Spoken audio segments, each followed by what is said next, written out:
বাংলাদেশের গাজীপুরের টঙ্গীর তুরাগ তীরে বিশ্ব ইজতেমার প্রথম পর্বের প্রথম ধাপে শুক্রবার অনুষ্ঠিত হয়েছে দেশের বৃহত্তম জুমার নামাজের জামাত। এতে অংশ নিয়েছেন লাখো মুসল্লি। জুমার নামাজে অংশ নিতে ময়দান ছাড়িয়ে আশেপাশের সড়ক, মহাসড়ক, ফুটপাত এবং বিভিন্ন অলিগলি মুসল্লিতে পরিপূর্ণ হয়ে যায়। শুক্রবার দুপুর 1:51 জুমার নামাজের জামাত শুরু হয়, 1:56 শেষ হয়। এতে ইমামতি করেন বাংলাদেশের মাওলানা জুবায়ের সাহেব। তাবলিগ জামায়াতের শুরাই নিজামের মিডিয়া সমন্বয়ক হাবিবুল্লাহ রায়হান এই তথ্য নিশ্চিত করেছেন। এদিকে শুক্রবার সকালে ফজরের নামাজের পর বয়ান করেছেন পাকিস্তানের মাওলানা জিয়াউল হক। তাৎক্ষণিকভাবে তা বাংলায় অনুবাদ করেছেন মাওলানা নুরুল রহমান। শুক্রবার 10:45 খিত্তায় তালিমের আলম করা হয়েছে। তালিমের আগে মোজাকেরা করেন ভারতের মাওলানা জামাল সাহেব। এছাড়া বিশেষ কিছু অনুষ্ঠান রয়েছে, যেমন সকাল 10টায় শিক্ষকদের বয়ানের মিম্বারে বয়ান করেছেন ভারতের মাওলানা ফারাহিম সাহেব। ছাত্রদের সঙ্গে নামাজের মিম্বারে বয়ান করেছেন প্রফেসর আব্দুল মান্নান সাহেব। খাওয়াজদের মাঝে টিনশেড মসজিদে বয়ান করেছেন ভারতের মাওলানা আকবর শরীফ সাহেব। এদিকে দেশের বৃহত্তম জুম্মার নামাজে অংশ নিতে সকাল থেকে ইজতেমা ময়দানের উদ্দেশ্যে মুসল্লিদের ঢল নামে। ইজতেমায় অংশ নিতে না পারলেও দেশের বৃহত্তম জুমার নামাজের জামাতে অংশ নিতে ময়দানমুখী হয়েছে ঢাকা ও গাজীপুরের আশেপাশে বিভিন্ন জেলার মানুষ। দেখেছেন আজকে বিভিন্ন রেঞ্জ থেকে, বিভিন্ন মেট্রো থেকে মোর দেন 7,000 পুলিশ অফিসার এসেছে। আমরা বিভিন্ন ইউনিট থেকেও পুলিশ অফিসার এনে আমরা এখানে ডিউটি সাজিয়েছি। আমরা সাদা পোশাকের ডিউটি সাজিয়েছি, আমরা পিকেট ডিউটি সাজিয়েছি, আমরা মোবাইল ডিউটি সাজিয়েছি, আমরা খিত্তাতেও আমাদের লোক রাখবে সাদা পোশাকে। আমরা হকার উচ্ছেদের জন্য ডিউটি রেখেছি। তো আমরা সিসি ক্যামেরার আওতায় সকল মাঠের সকল অংশটুকু ক্লিয়ার রাখার চেষ্টা করছি, নজরদারিতে রাখার চেষ্টা করছি। আমরা ড্রোনের মাধ্যমে নজরদারিতে রাখার চেষ্টা করছি। আমাদের 16টি ওয়াচ টাওয়ার আছে, যেখান থেকে আমরা বাইনোকুলারের মাধ্যমে আমরা ভিজুয়ালি দেখব, আমরা ফিজিক্যালি দেখব কোথাও কোনো ঝামেলা হচ্ছে কি না। আমরা সকল ব্যবস্থা রেখেছি।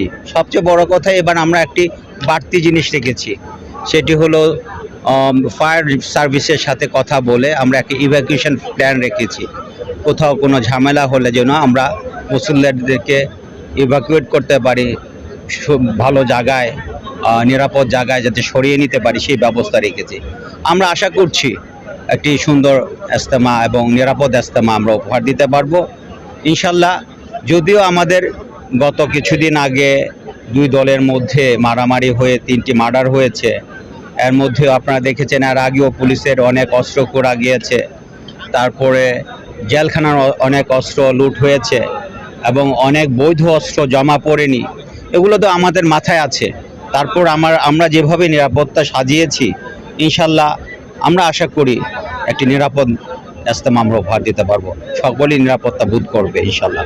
ইজতেমার ময়দানকে আর কি ইজতেমাকে কেন্দ্র করে প্রতি বছরই আমরা দেখতে পারি একটা চক্র, যে ছিনতাইকারী মলম পার্টি, তাদের একটা দৌরত্ব বেড়ে যায়। এই বিষয়ে আপনাদের বিশেষ কি প্রস্তুতি রয়েছে? আপনাদেরকে বলেছি আমরা প্রচুর পিকেট পার্টি রেখেছি, প্রচুর মোবাইল পার্টি রেখেছি। ম্যাজিস্ট্রেটের উপস্থিতিতে আমরা মোবাইল পার্টি করে যাব। তো আমরা যেখানে এই ঘটনাগুলো দেখব, আর আমরা কমান্ডারদেরকে বলেছি যে যেখানে ডিউটি করুক না কেন, যার যেই দায়িত্বে থাকুক না কেন, এই জিনিসগুলোকে গুরুত্ব দিতে, বিশেষ করে যান চলাচল যাতে স্মুথ থাকে এবং রাস্তায় যেন কেউ দাঁড়িয়ে না যায়, এবং পাশাপাশি হকার যেন বসে না যায়, পাশাপাশি ছিনতাই বা মলম পার্টির জন্য দূরত্ব না বেড়ে যায়, সেই জিনিসগুলোকে মাথায় রেখেই আমাদের ডিউটিগুলো সাজিয়েছি। কাজ করছে কিনা এটি তো সত্য কথা। একটি সরকার যখন উচ্ছেদ হয়, তার তো বিভিন্নভাবেই আবারও সে এই সরকারকে অস্থিতিশীল করার জন্য চলে আসে।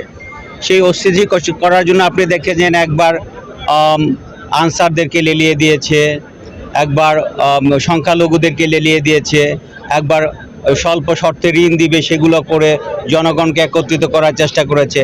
ইজতেমাকে কেন্দ্র করে যে তারা কিছু করতে চাবে না, এটি অবশ্যই আমাদের মাথায় আছে। এটিকে আমরা মোকাবেলা করার মতো দক্ষতা আমাদের আছে ইনশাল্লাহ।